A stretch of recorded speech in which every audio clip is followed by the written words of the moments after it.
Assalamualaikum warahmatullahi wabarakatuh. Bagaimana kabarnya hari ini anak-anak?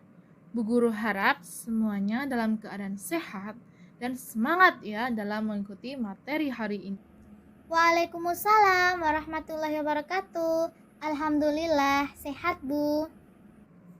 Kemarin kita sudah selesai mempelajari mengenai materi kehidupan masyarakat Indonesia pada masa Islam.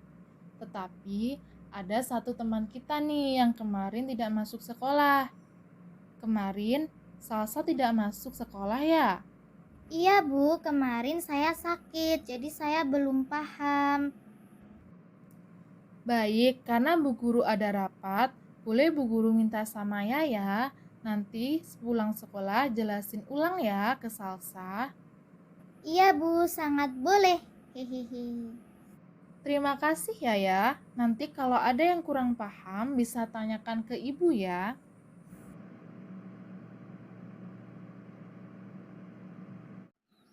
Makasih ya Yaya udah mau jelasin materinya ke aku. Iya Salsa, selagi aku bisa bantu, kenapa tidak? Hehehe. Ya udah langsung aja yuk kita mulai. Dor. Kamu tahu nggak proses masuknya Islam di Indonesia? Hihihi. Belum tahu Yaya. Hihi. Kamu tahu kan bahwasanya Islam merupakan agama yang paling banyak dianut oleh masyarakat Indonesia. Nah, penyebaran Islam di Indonesia ini ada 3 teori. Yang pertama dari teori Mekah, yang kedua dari teori Persia, dan yang ketiga dari teori Gujarat. Yang pertama ada teori Mekah. Teori ini disampaikan oleh Buya Hamka bahwasanya Islam berasal dari tanah kelahirannya yaitu Arab atau Mesir. Nah, proses ini berlangsung pada abad-abad pertama Hijriah atau abad ke-7 Masehi yang didasarkan bukti bahwa bangsa Indonesia sejak awal telah menganut mazhab Syafi'i yang sama dengan mazhab yang dianut di Mekah. Yang kedua ada teori Persia. Nah, teori ini disampaikan oleh Husain Jajadingnirat. Beliau mengatakan bahwasanya Islam yang masuk ke Indonesia itu berasal dari Persia. Pendapatnya ini didasarkan pada kesamaan budaya dan tradisi yang berkembang antara masyarakat Persia dan Indonesia. Tradisi tersebut antara lain perayaan 10 Muharram atau Asyura sebagai hari suci kaum Syiah atas kematian Husain bin Ali, seperti yang berkembang dalam tradisi Tabot di Pariaman, Sumatera Barat. Teori ketiga yaitu teori Gujarat. Pendapat ketiga ini menyatakan bahwa Islam masuk ke Kepulauan Indonesia berasal dari Gujarat sekitar abad ke-13 Masehi. Nah, tokoh yang menguatkan pendapat ini yaitu ada Snork Hergranze, kemudian ada Monquete, seorang ilmuwan Belanda, dan Marco Polo, pedagang Venesia, yang masing-masing memiliki bukti yang kuat untuk menyatakan bahwasanya Islam berasal dari Gujarat. Ternyata ada banyak teori ya yang menyebutkan awal mula sejarah masuknya agama Islam ke Indonesia dan akhirnya menjadi agama yang banyak dianut oleh sebagian besar masyarakat di Indonesia. Nah, teori-teori tersebut ternyata juga memiliki bukti yang kuat sehingga dapat dipercaya sejarahnya. Nah, benar sekali Salsa. Nah, kamu tahu nggak bahwasanya ada beberapa saluran dalam penyebaran agama Islam ke Indonesia? Jadi, melalui perdagangan, pernikahan, pendidikan, dan juga kesenian. Yang pertama, melalui perdagangan. Indonesia memiliki kondisi geografis yang strategis sehingga cocok digunakan sebagai jalur pelayaran dan perdagangan yang membuat Indonesia menjadi daerah pertemuan antara para pedagang lokal dengan pedagang dari negara lain seperti Arab, Persia, Cina, dan India. Sehingga sambil berdagang, pedagang-pedagang dari negara lain juga menyebarkan agama Islam. Yang kedua yaitu pernikahan. Nah, para pedagang muslim yang menetap di sekitar pelabuhan banyak yang melakukan pernikahan dengan penduduk setempat. Dari pernikahan ini, maka terbentuklah ikatan kekerabatan yang besar antara pihak laki-laki dan pihak keluarga wanita. Contohnya, dalam Babat Tanah Jawi yang menceritakan pernikahan Putri Campa dari Vietnam dengan Raja Brawijaya dan melahirkan seorang putra yang menjadi Raja Demak, yaitu bernama Raden Patah. Yang ketiga yaitu pendidikan. Nah, para ulama dan guru-guru agama Islam itu mendirikan lembaga-lembaga pendidikan Islam yang pada waktu itu dikenal dengan sebutan surau, dayah, dan pesantren. Bila telah selesai, para santri pulang ke kampung halamannya untuk berdakwah menyebarkan agama Islam kepada masyarakat sekelilingnya. Contoh pesantren pada masa itu yaitu pesantren yang dibangun oleh Sunan Ampel dekat Gresik. Keempat, melalui kesenian. Kita ketahui bahwasanya dulu masyarakat Indonesia sangat kental dengan adat dan budayanya. Maka dari itu beberapa tokoh dari Wali Songo menggunakan kesenian sebagai perantara untuk menyebarkan agama-agama Islam yang sudah dimasukkan unsur-unsur agama Islam. Seperti yang dilakukan oleh Sunan Kalijaga yang menggunakan wayang kulit dalam menyebarkan agama Islam, dan Sunan Bonang yang menggunakan wayang dan gamelan, serta Sunan Muria yang menciptakan lagu-lagu Jawa seperti Macopat, Kinanti, dan Sinom. Tentunya masuknya Islam ke Indonesia membawa pengaruh bagi aspek kehidupan masyarakat di Indonesia. Pengaruh tersebut dapat dilihat dalam bidang politik, sosial, agama, dan kebudayaan. Pertama yaitu pengaruh Islam pada bidang politik. Sebelum masuknya Islam ke Indonesia, sudah berkembang kerajaan-kerajaan Hindu-Buddha yang masih menganut sistem Deva Raja, di mana raja dianggap sebagai titisan dewa di bumi. Nah, masuknya Islam ke Indonesia mengubah sistem Deva Raja, dikarenakan Tuhan dalam agama Islam tidak dapat menyerupai ciptaannya, akan tetapi Tuhan mengirimkan khalifah atau pemimpin di bumi yang bertanggung jawab terhadap keselarasan dan keteraturan dunia. Oleh karena itu, sistem Deva Raja pada masa Hindu-Buddha berganti menjadi kesultanan atau sultan yang dianggap sebagai khalifah atau pemimpin di bumi. Kedua, pengaruh Islam dalam bidang sosial. Pada masa Hindu-Buddha masih menganut sistem kasta, di mana sistem ini membedakan masyarakat menjadi golongan Brahmana, Ksatria, Waisya, dan Sudra. Kasta Brahmana merupakan kasta tertinggi yang bertugas menjalankan upacara-upacara keagamaan. Kasta Ksatria merupakan kasta yang bertugas menjalankan pemerintahan.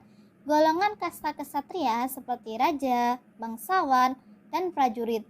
Kasta Waisya merupakan kasta dari rakyat biasa, yaitu petani dan pedagang. Kemudian kasta Sudra adalah kasta dari golongan hamba sahaya dan para budak. Ini semakin pudar karena dalam Islam tidak menerapkan sistem kasta. Ketiga, pengaruh Islam dalam bidang agama. Nah, pengaruh Islam terhadap masyarakat Indonesia dalam bidang agama adalah semakin banyaknya pemeluk agama Islam di kalangan masyarakat Indonesia yang sebelumnya memeluk agama Hindu-Buddha dan kepercayaan animisme dan dinamisme. Keempat, yaitu pengaruh Islam dalam bidang kebudayaan. Berkembangnya kebudayaan Islam di Indonesia tidak serta-merta menggantikan atau memusnahkan kebudayaan yang sudah ada loh. Hal ini memunculkan akulturasi antara kebudayaan Islam dengan kebudayaan yang sudah ada. Hasil akulturasi tersebut antara lain seni bangunan dan seni ukir. Seni bangunan contohnya atap tumpang Masjid Demak. Kemudian ada juga Menara Masjid Kudus. Ada juga makam Sunan Gunung Jati. Kemudian seni ukir. Nah, seni ukir ini dipadan-padankan dengan kaligrafi. Oh, begitu. Nah, ya, aku pernah dengar sedikit-sedikit mengenai kerajaan-kerajaan Islam di Indonesia. Bisa juga sekalian dijelaskan nggak kerajaan-kerajaan Islam di Indonesia? Boleh sekali, Salsa. Jadi, yang pertama ada Kesultanan Samudra Pasai. Nah, Kesultanan Samudra Pasai ini berdiri antara tahun 1270 sampai 1275 Masehi. Letaknya di pantai Pulau Sumatera. Pertama kali didirikan oleh Marasilu.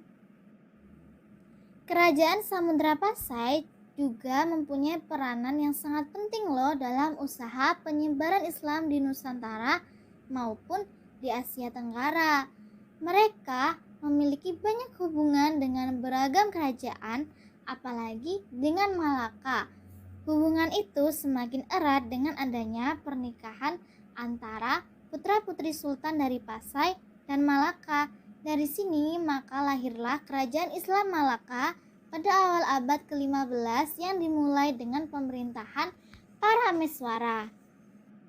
Selain itu, Kesultanan Samudra Pasai juga banyak mengirimkan para ulama serta mubalek untuk menyebarkan agama Islam ke Pulau Jawa loh. Lanjut, Kesultanan Aceh Darussalam. Nah, Kesultanan Aceh didirikan pada tahun 1513 Masehi oleh Sultan Ali Mukhayat Shah. Kesultanan Aceh dikenal karena perlawanannya dan penolakan terhadap imperialisme Eropa yang dibawa oleh penjajah kolonial di Nusantara loh. Puncak kejayaan Kesultanan Aceh berada pada masa pemerintahan Sultan Iskandar Muda, yakni tahun 1607 sampai 1636 Masehi. Kemudian lanjut ke Sultan Iskandar Thani. Sepeninggal Sultan Iskandar Thani, Aceh lambat laun mulai mengalami kemunduran. Meskipun demikian, Kesultanan Aceh dapat bertahan sampai awal abad ke-20 Masehi. Selanjutnya ada Kesultanan Demak yang merupakan kesultanan Islam pertama di Pulau Jawa yang didirikan sekitar abad ke-15 Masehi oleh Raden Patah yang merupakan keturunan Raja Brawijaya, raja terakhir dari Kerajaan Majapahit. Kehidupan ekonomi masyarakat Demak bersumber pada pertanian, perdagangan, dan pelayaran.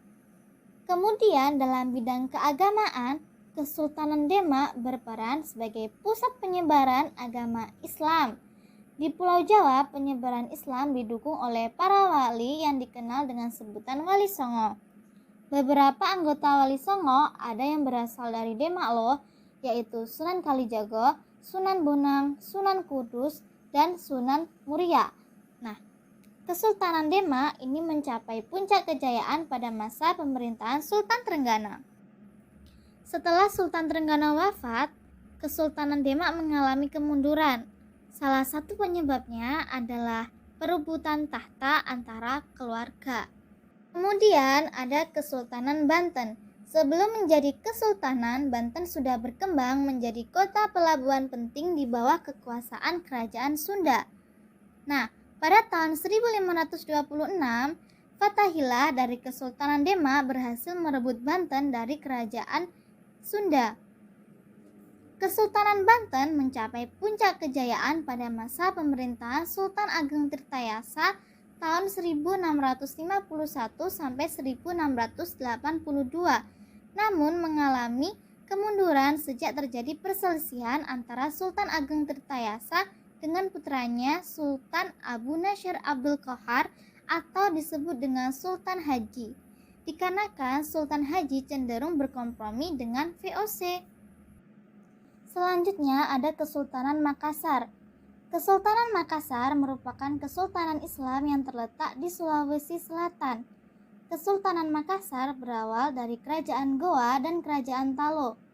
Kedua kerajaan ini kemudian bergabung menjadi satu di bawah pimpinan Raja Goa. Adapun Raja Talo menjadi Mangkubumi. Setelah menganut Islam, kerajaan tersebut menjadi Kesultanan Makassar. Nah, puncak kejayaan Kesultanan Makassar berada pada masa pemerintahan Sultan Hasanuddin tahun 1653 sampai 1669 Masehi. Selanjutnya, Kesultanan Mataram. Kesultanan Mataram merupakan kesultanan Islam yang didirikan oleh Sutawijaya pada tahun 1575 Masehi. Sutawijaya menjadi Sultan Mataram yang pertama dengan gelar Panembahan Senopati Ing Alego Sahidin Panatagomo. Puncak kejayaan Kesultanan Mataram berada pada masa pemerintahan Sultan Agung. Hal ini dapat dilihat dalam bidang politik. Mataram berhasil memperluas kekuasaan ke berbagai daerah di Jawa Tengah, Jawa Timur, dan sebagian Jawa Barat termasuk Banten. Dalam bidang ekonomi, Mataram berkembang menjadi negara agraris. Kemudian dalam bidang kebudayaan, seni bangunan, ukir dan lukis mengalami perkembangan. Lanjut lagi ke Kesultanan Ternate dan Tidore. Masuknya Islam ke Maluku erat kaitannya dengan kegiatan perdagangan. Maluku terkenal sebagai daerah penghasil rempah-rempah seperti pala dan cengkeh, sehingga menjadi pusat perdagangan. Di antara kesultanan yang ada, Ternate lah yang paling maju dalam menghasilkan rempah-rempah, sehingga menarik banyak pedagang. Hal ini menyebabkan persaingan antara kesultanan di Maluku. Akibatnya muncul dua persekutuan yang bersaing, yaitu Uli Lima yang dipimpin oleh Ternate dan Uli Sila yang dipimpin oleh Tidore. Pada 1521 Masehi, Portugis memasuki Maluku dan bekerja sama dengan Ternate. Tidak lama kemudian, Spanyol memasuki Maluku dan bekerja sama dengan Tidore. Kedatangan kedua bangsa Eropa tersebut semakin memperuncing keadaan, sehingga terjadi perseteruan empat pihak, yaitu Ternate bekerja sama dengan Portugis melawan Tidore yang bekerja sama dengan Spanyol. Perseteruan ini dimenangkan oleh Ternate yang bekerja sama dengan Portugis. Selanjutnya ada Kesultanan Banjar. Pada awal abad ke-16 di Kalimantan Selatan ada 3 kerajaan, yaitu Negara Dipa, Negara Daha, dan Banjar. Negara Daha pernah menyerang kerajaan Banjar yang dipimpin oleh Raden Samudra. Raden Samudra kemudian meminta bantuan militer kepada Kesultanan Demak. Raden Samudra berjanji jika Kesultanan Demak membantu berperang melawan negara Daha, ia bersama seluruh rakyatnya akan masuk Islam. Demak memenuhi permintaan tersebut, sehingga kerajaan Banjar menjadi menang. Sesuai dengan perjanjian, seluruh rakyat Banjar masuk Islam. Kemudian Raden Samudra dinobatkan oleh Sunan Kudus menjadi Sultan Banjar yang pertama dengan gelar Sultan Suryanullah atau Sultan Suryansyah yang memerintah pada tahun 1526 sampai 1545 Masehi. Oh, jadi begitu. Nah, dari situ pastinya ada dong peninggalan sejarah masa Islam di Indonesia. Benar sekali, Salsa. Nah, ada peninggalan sejarah masa Islam di Indonesia. Di antaranya dalam bentuk masjid. Contohnya ada Masjid Demak dan Masjid Banten. Kemudian ada dalam bentuk keraton, contohnya Keraton Yogyakarta dan Istana Maimun di Sumatera Utara. Ada lagi dalam bentuk makam kuno, contohnya makam Maulana Malik Ibrahim di Gresik dan makam Sultan Mataram di Imogiri. Ada juga dalam bentuk kaligrafi, kemudian ada juga dalam bentuk karya sastra yang berupa babat, hikayat, suluk, dan syair. Babat adalah karya sastra berupa cerita berlatar belakang sejarah. Contohnya babat Tanah Jawi. Kemudian hikayat adalah karya sastra berupa cerita atau dongeng yang dibuat sebagai pelipur lara atau pembangkit semangat. Contohnya hikayat Hang Tuah. Kemudian ada suluk, yaitu kitab-kitab yang berisi masalah gaib, ramalan tentang hari baik atau buruk, dan makna atau simbol tertentu yang dihadapi manusia. Contohnya suluk wijil. Kemudian ada syair. Syair itu adalah puisi lama yang setiap baitnya terdiri atas 4 baris yang berakhir dengan bunyi yang sama. Contohnya syair perahu dan syair si buru pingai karya Hamzah Fansuri. Inilah gerangan suatu mada mengarangkan syair terlalu indah, membetuli jalan tempat berpindah, di sanalah itikad diperbetuli sudah. Peninggalan Islam ada dalam bentuk seni tari.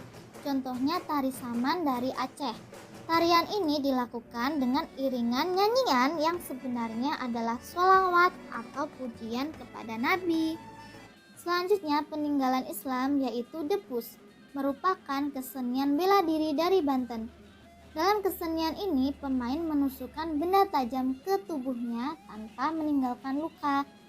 Kesenian debus berawal pada abad ke-16 Masehi pada masa pemerintahan Sultan Maulana Hasanuddin.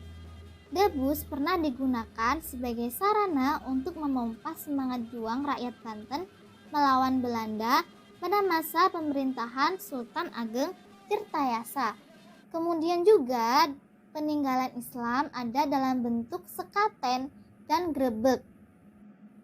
Sekaten merupakan upacara peringatan kelahiran Nabi Muhammad SAW yang diadakan setiap bulan Rabiul Awal tahun Hijriyah di alun-alun Surakarta dan Yogyakarta.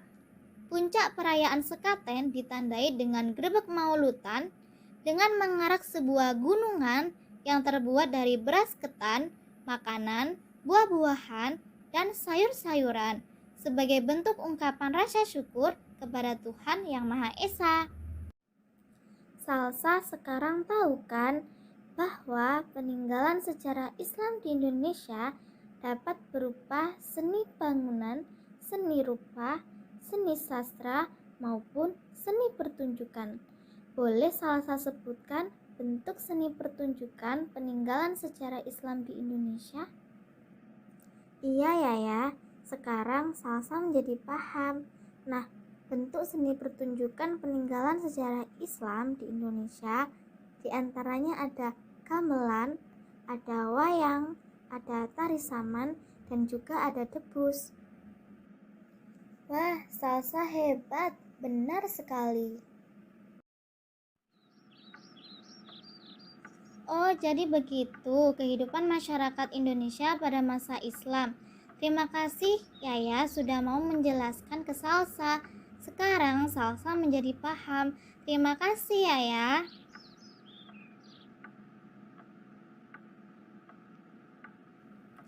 Sama-sama Salsa. Selagi Yaya bisa membantu, kenapa tidak?